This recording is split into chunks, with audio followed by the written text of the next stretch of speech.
Welcome back to our new episode of Trauma, Drama, and Life. My name is Ben Taylor. And I'm Kayla Taylor. So we're excited to be here just to talk with you guys again. So we've had a couple people that have either emailed in, different questions or responses, or have commented on a couple different posts, just asking thoughts, opinions, and sharing stuff about our lives. So if you want to be able to interact and be able to, send us some questions or some things you'd like to hear on the podcast, feel free to email us. You can go to rawmotivations.com. There's a contact form there, or you can click on just do ben@rawmotivations.com just to give us some ideas. And as far as we're here to try to be able to share a snapshot into our lives of what's transpired over the past several years and kind of where we are now and what that looks like. Yep. So a lot of people have been asking in social media and different things about love, and then particularly like, how can I love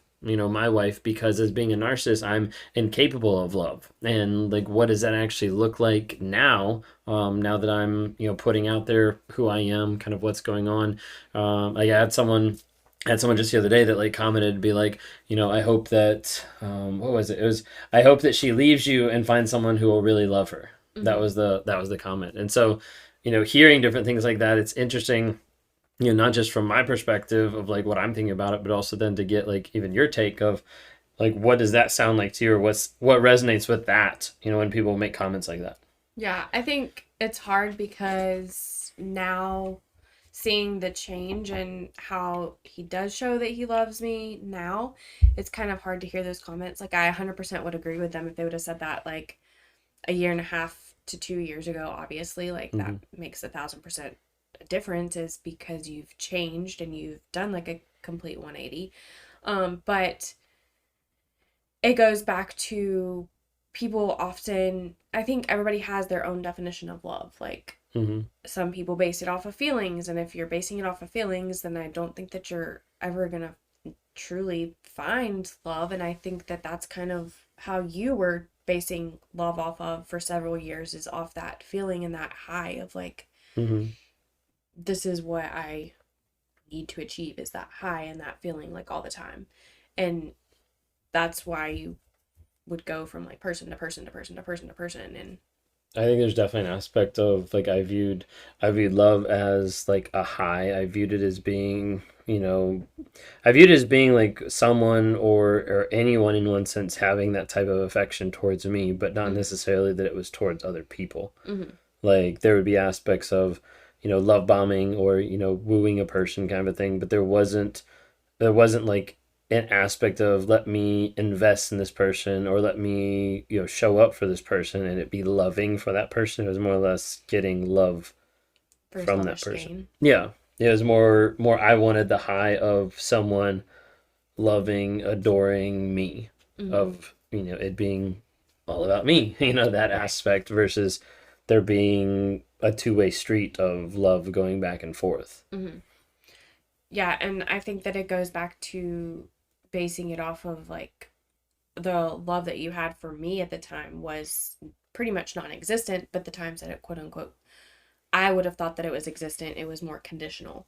So, if I was acting a certain way, or if I was not confronting you about things, or if I was trying to do X, Y, and Z to make you happy, then like it would give you that short high of like, if I would adore you, getting something out of it. Right. And so, but if I went back to like, if I needed something, or if I needed whatever, like it was like, it wasn't like that unconditional love. It was like, okay, it's conditional, so I'm now going to remove myself from the situation, like, well, at that point, and shun you, essentially. At that point, you weren't being loving to me because you're inconveniencing me. Right. And so, it, not that, that's in your words. I wasn't purposely inconveniencing you. Let's clear that up. Yeah, but like, no, I mean, it was from my perspective. Right. Like how dare you get sick and mess up my life? Do you expect me to have empathy for you while you're sick? What? Right.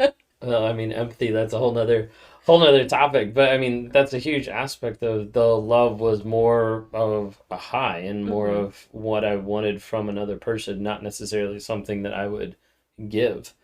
I mean, in the relationship, especially like early on, that was something that you felt love for me, because I think that's a lot of times what people get confused about is they're like, wait, is the love real or not? And they're wondering, the relationship that I just got out of, was any of it real? And I think it's important to show that it's real for the person, like it's real for you. Mm-hmm. Like you had real love towards me, but I wasn't demonstrating any love towards you. I was just grabbing up all the love and being like, thank you very much, appreciate it. Right. Like it Like, wasn't, yeah, yeah, it wasn't me showing it. correct. So I think that that goes back to at the time, like he wasn't showing love like the last several years. And it wasn't up until really like he started making those changes and investing, Mm-hmm. you know, into changing and then also in return investing into me. And I think that we've touched on it in one of our previous podcasts of like I was taken aback by it because I was like what is happening? Like this has never been who he was, and so I was like, is this just kind of a tactic to get me back? But like he never had done that the whole time that we were separated, really, until the end when like he really did like ask me to come back and like try to make this work. And so I was like, is this like some type of like thing to get me back? Right. Was it like another like Hoover, another way to be able to trap you? Correct. Whenever you left, were you thinking and kind of like wondering through, like, was any of it real at that point? Or did you feel like that betrayal as far as the love aspects? I know you'd already known about the affairs at that point for a little Right. while, and then like you left when I was in therapy, so it wasn't Mm-hmm. like you left because I wasn't doing quote unquote the work. It just wasn't actually changing. Right. I think that there was at times that I did question if it was real or not, but at the same time, in those moments, it felt real to me. And whether or not it was not real for you, I couldn't sit there and dwell on that because then that's obviously going to eat away at you, even like eat away at somebody even more. Mm-hmm.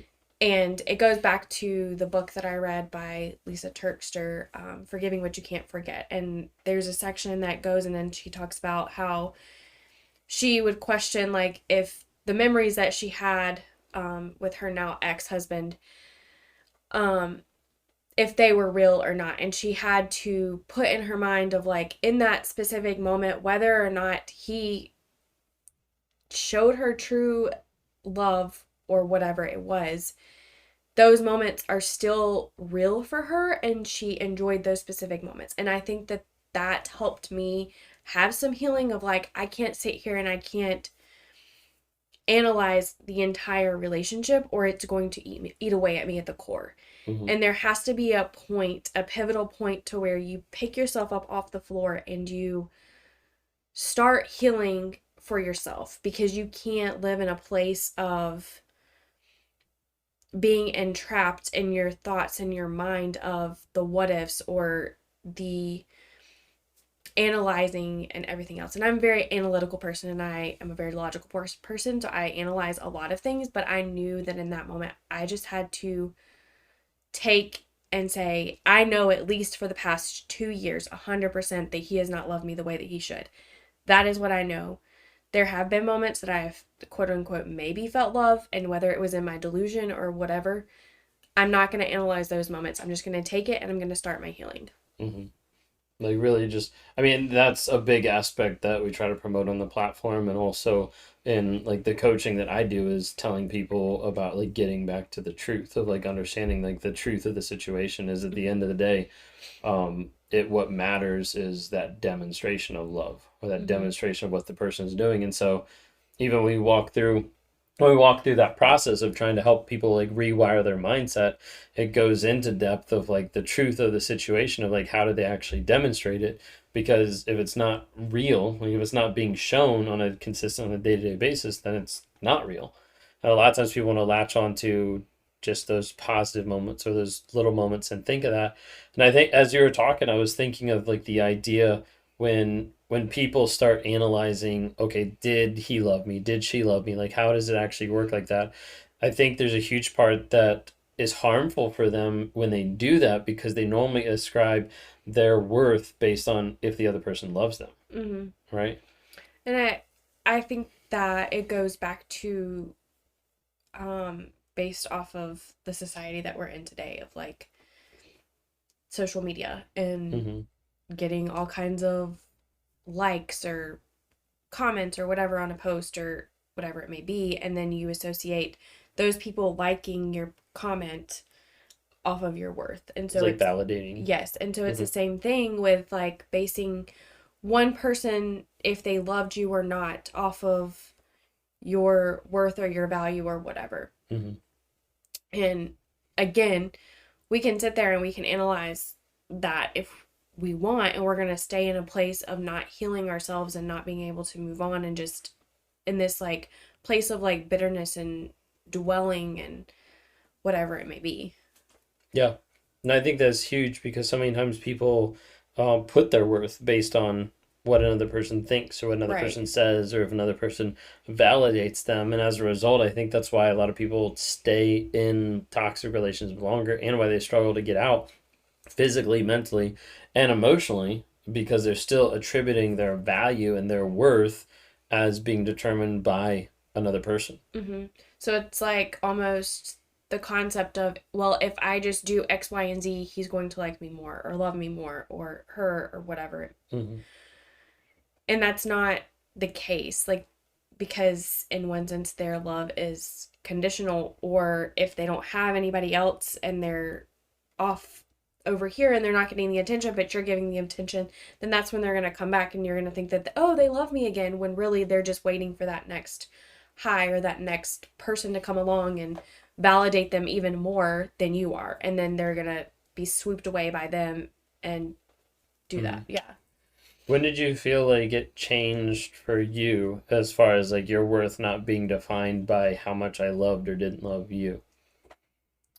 Um, I would say it changed really when we separated, because I think up until we separated, I struggled immensely with just like all of that. Mm-hmm. And I think also like diving more into like my faith and like God, and just realizing that my worth doesn't come from a person. Like my worth cannot be set in a person, because people are always going to disappoint us. Mm-hmm. And my worth is ultimately found in Christ. And so just really diving and taking the blinders off and realizing that my worth is, it can't be based in a person, because people will fail you every single day. It doesn't matter if you're in a healthy relationship or not, that person's still going to fail you.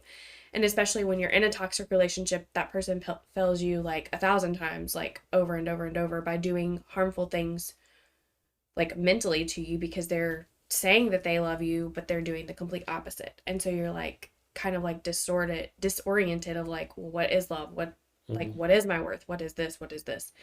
Right. Do you feel like you had those thoughts in the relationship before you left, but they just weren't like prevalent or not able to like really dive into them until you got away? Yeah, I think that it just goes back to the trauma bond. Like, Mm-hmm.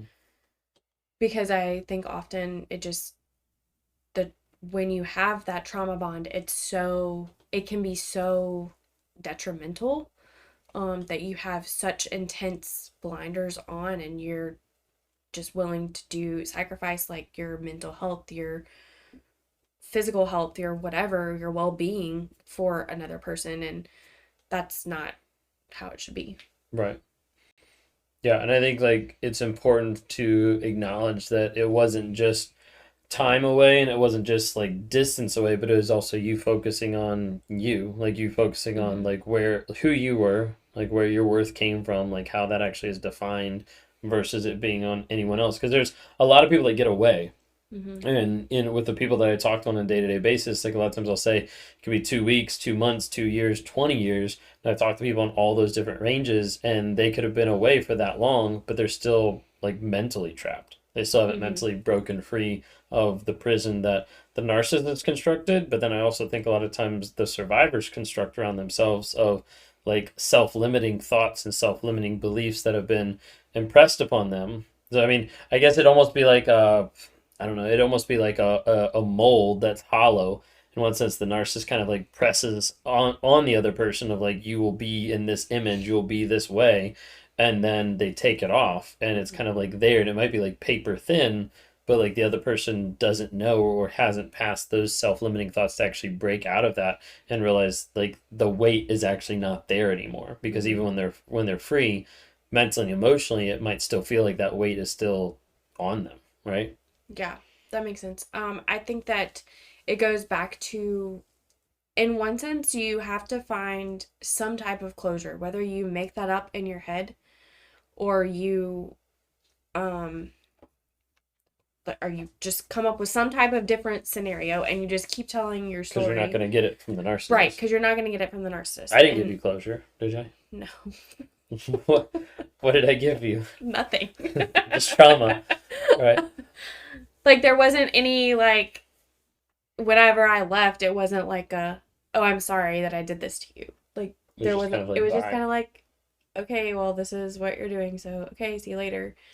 Um, And then so you you like kind of moved, just, right? yeah, so you kind of have to, in one sense, like, it just sounds weird, but rewrite your own history, like, in that little blip of time just to get closure. Like, Hmm.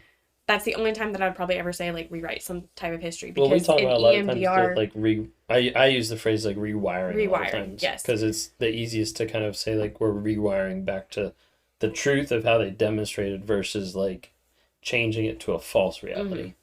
So there's this type of therapy called EMDR therapy. It's like eye movement, and it actually helps you process like a lot of trauma. And some things, if you can't get past like processing major trauma, they will actually rewire your brain to believe a different story than what it is. Um, and so if that's what you have to do in order to literally get out of the place that you were in, where you that mind block, then do it. It's not like you're rewiring the entire, like, your relationship with this person. You're just getting yourself closure, because sometimes people just need that closure just to be able to move on, and you're obviously not going to get it from that toxic person. Hmm. Yeah.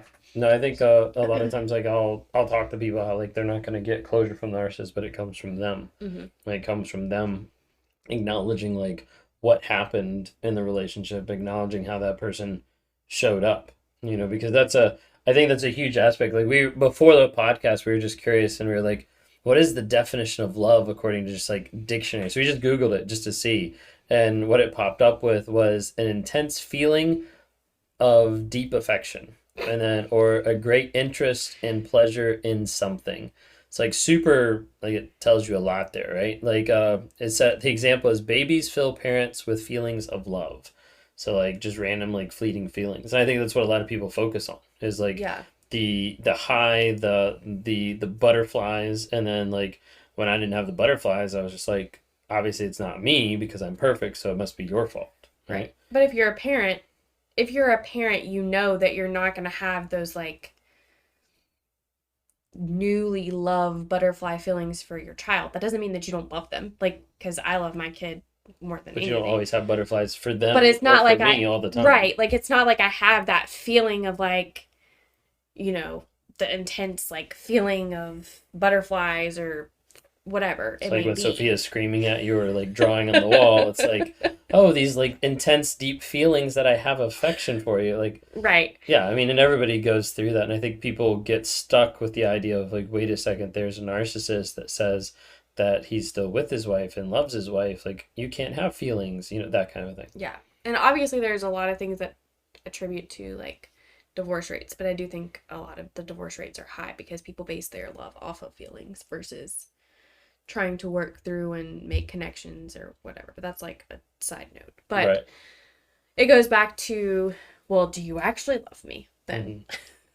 Right. And for me, one of the things that I know I've put online and tried to explain to different people is not the fluttery butterfly feelings that like come and go, Mm-hmm. but the actual demonstration of what I do on a day-to-day Mm-hmm. basis. And it's hard because then I say that and then people are like, "Oh, well, you're just doing it like for her, you're just doing it because of her and stuff like that." And I'm like, "No, I'm still not, because with the growth that I'm on and the direction I'm going is going to continue whether you're in my life or not." And so Mm-hmm. it's just like thinking through, how do I need to demonstrate that love towards you is also part of like my healing process of this is what I'm going to do on a day-to-day basis that I know is not toxic to everybody, and you also reap the benefits of that as far as me not being Hmm. toxic and not being, condescending and rude and all that kind of stuff to you on a day-to-day basis.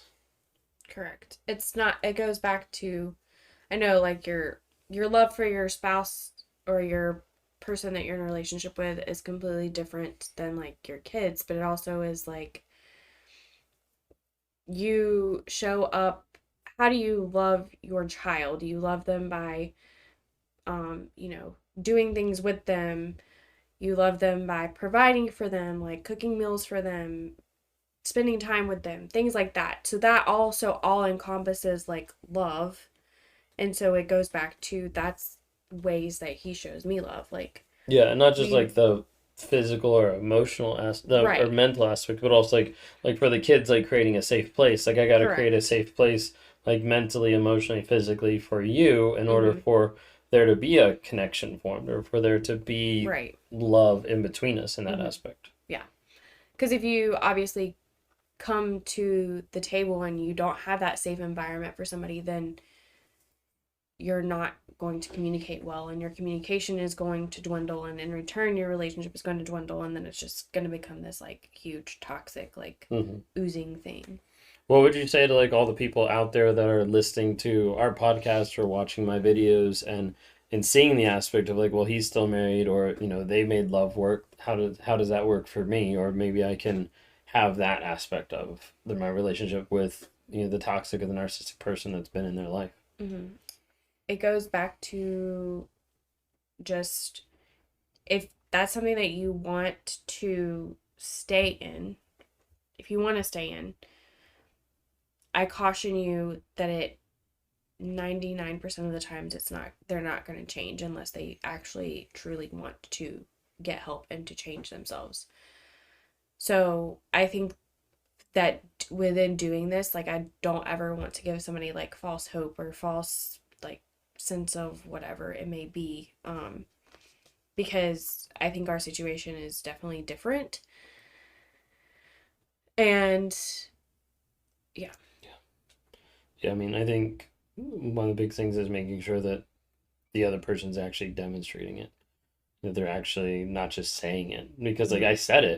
I said it a lot, but I didn't match up with it by how I Correct. treated you and by how I cheated and like many things like that. Like I said the words, I said the right words. Mm-hmm. It just wasn't followed through with like the actions. Mm-hmm. And I think it goes back to, it was either our first podcast or this past podcast that I talked about how whenever I came back, I took it like a month at a time. And that wasn't like a funny haha thing. I know it is comical when you think about it, but I did because I had already knew the patterns of, he said that he was going to change and then he would change for like a week or 2 weeks or whatever and then go back to whatever. And so I came in very guarded. And so he had to work hard at creating a loving, safe space for me to be open and for me to feel comfortable Mm-hmm. saying things. And if I'm being 1,000% honest, I don't think it wasn't up until really like over the summer that we could have like, we could go into a conversation without me having like some type of like anxiety or like feelings that you were gonna come back at me for Mm-hmm. me saying something.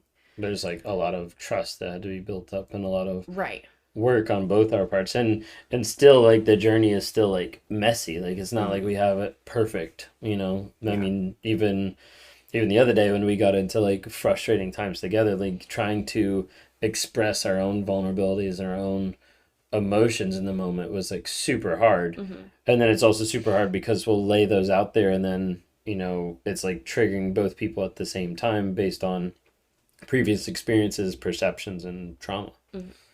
Yeah. So it's like a big aspect with that. Yeah. I had someone that asked on one of the questions that asked like the idea of is it worth it along the lines of being always like constantly on guard? Like how do you reconcile like that idea of basically the feeling of being constantly on guard about me, or how do you process that, think of that? How does that correlate to, coming back for that month, but then, now we're past being like a month back. How, Mhm. how does how does that being on guard aspect feel or interact with on like a day-to-day basis? I think honestly, at this point, I'm not as on guard as I was, just because there's we're almost a year out at this point, and there's been trust that has been built.